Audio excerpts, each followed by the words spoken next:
Olá pessoal, tudo bem com vocês? Espero que sim. Vamos aqui na nossa revisão para que você possa sair bem no simulado e na S1, certo? Revisão hoje de epidemiologia. Ao longo dessas aulas, a gente estudou várias coisas relacionadas à questão da epidemiologia. Hoje eu fiz uma pequena revisão, um apanhado, e depois a gente vai fazer um exercício no final. No início, a gente entendeu o que significa, o que é epidemiologia. Epidemiologia, então, de uma maneira mais simplória, seria dizer o seguinte: é um estudo sobre a população, certo? Envolvendo as causas e as doenças. Em outras definições, a gente pode colocar assim: a ciência que estuda o processo, saúde e doença na sociedade. E a epidemiologia vai propor medidas específicas de prevenção, controle e erradicação das doenças. O que ela vai fornecer? Indicadores que sirvam de suporte ao planejamento, administração e avaliação das ações da saúde, né? Nós estudamos também sobre como compreender a questão epidemiológica, envolvendo a visão do médico e a visão de um epidemiologista. O médico trabalha com o quê? Exame clínico, solicita exames, indica prescrição médica. Já o epidemiologista vai trabalhar o quê? Vai investigar o agravo na população, vai trabalhar com os dados, vai trabalhar com profilaxia, né? O que seria profilaxia? Quais são as medidas que devem ser tomadas de prevenção? Ele vai associar o fator causador da doença com outras situações, certo? Então, o epidemiologista ele é mais voltado para a pesquisa. O médico já é uma questão interna, né? O epidemiologista já envolve uma questão, vamos dizer assim, entre aspas, externa. Dentro da questão da epidemiologia, de maneira mais tradicional, ela é dividida de duas maneiras. A maneira descritiva, que estuda a frequência e distribuição dos parâmetros de saúde, os fatores de risco nas populações. E a maneira analítica, que seria o que? Hipóteses, relações causais, né?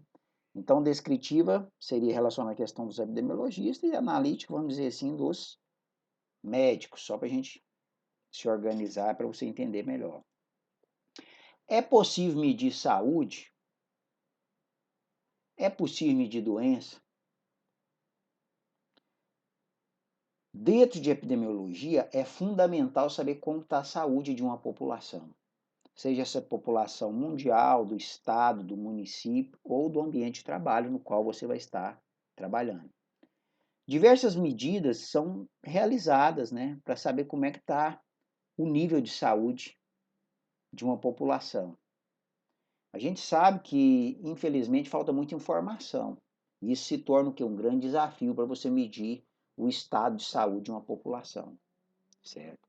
Se você não consegue medir isso, consequentemente você não vai ter um controle, não vai ter uma ideia em relação às doenças. Nós estudamos também, logo no início de epidemiologia, o que seria incidência e prevalência. Incidência está ligada ao número de casos novos ou eventos surgidos no local e período, certo? Isso quer dizer o que incidência? Caso aconteça esses casos novos frequentemente. Um alto risco de se adoecer. É o que a gente está vivenciando no país hoje com a Covid-19, uma alta incidência, certo? Então, isso é um risco eminente, um risco alto. Já a prevalência vai medir o total de casos e episódios ou eventos existentes num determinado período, num determinado ponto no tempo. Então, ela está relacionada o que? A casos antigos, casos já existentes, beleza? Não esquece a diferença não, que você vai ter um exercício sobre isso, viu? Você tem que responder.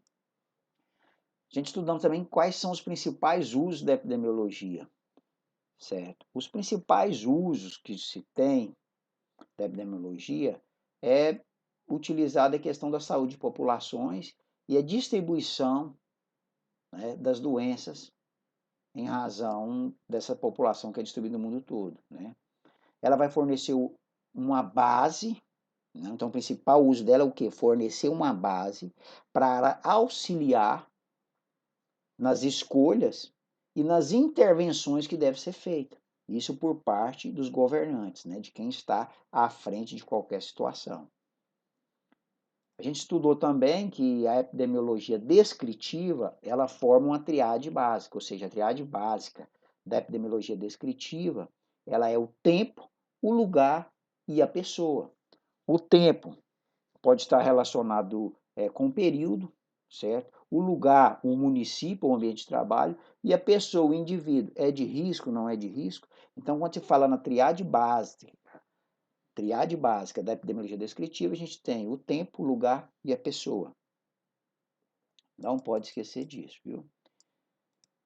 Dentro da triade básica, dentro da epidemiologia analítica, vai estudar três fenômenos dentro da epidemiologia analítica, que é o hospedeiro, o agente e o ambiente. Qual é o hospedeiro? Qual que é o agente? O ambiente. Então, a triade básica da epidemiologia analítica envolve hospedeiro, agente e ambiente. Nós falamos também sobre os propósitos da epidemiologia. Eu elenquei aqui 3 propósitos. Esclarecer a etiologia, ou seja, a origem. Né? Quando fala esclarecer a etiologia, a gente está relacionado o quê? Entender a história da doença. Como que ela surgiu, o que pode ser feito em termos de prevenção, certo? O segundo, avaliar a frequência, as hipóteses de laboratório. Diagnóstico comunitário, avaliar os riscos do indivíduo. Estudo efetivo do serviço de saúde. E o terceiro, promover as bases de prevenção, né? Completando o quadro clínico, identificação de sinais e sintomas, seguindo as pistas sobre as causas, isso tudo envolve os propósitos e o uso da epidemiologia. Nós falamos também de questão da prevenção, promoção e prevenção, mas agora nós vamos falar da prevenção. A prevenção pode ser classificada de 4 maneiras: primária, secundária, terciária e quaternária. A primária seria promoção à saúde, promoção específica, né, para a saúde. Secundária, diagnóstico, tratamento, limitação de invalidez, ou seja, tratamento precoce. E a terciária seria a prevenção de incapacidade, né, do indivíduo. Também aqui eu coloquei os tipos de prevenção, certo? O nível seria, né, primária, secundária, terciária e quaternária. Aqui tem um estágio da doença. Pré-doença, primária. Doença latente, já existente, secundária. Doença sintomática, terciária. Sem doença, seria a quaternária. Aqui está um exemplo da quaternária que nos anteriores slides não coloquei. Seria o quê? Esse conceito de prevenção quaternária, ele pode ser considerado, entre aspas, novo. Ele diz o seguinte: não relaciona o risco da doença, mas o risco do adoecimento da iatrogênico relacionado ao quê? Excessivas intervencionismo de diagnóstico, excessivo intervencionismo terapêutico e medicação desnecessária. E tanto é que eu coloquei o significado de iatrogenia para você não esquecer. Está relacionado ao quê? Doenças provavelmente causadas pelo uso errado de medicamentos ou tratamento incorreto. Então, esse é o exemplo do que seria iatrogenias. Aí tem, nesse slide agora, falando o que é prevenção e o que é promoção. Qual que é o enfoque de cada um? Prevenção, o enfoque é coletivo. A atenção de prevenção é a grupos específicos. Grupos de diabetes, grupos de hipertenso. Isso no ambiente de trabalho para fazer uma prevenção para quem tem diabetes e hipertensão. Isso é o quê? Um processo preventivo.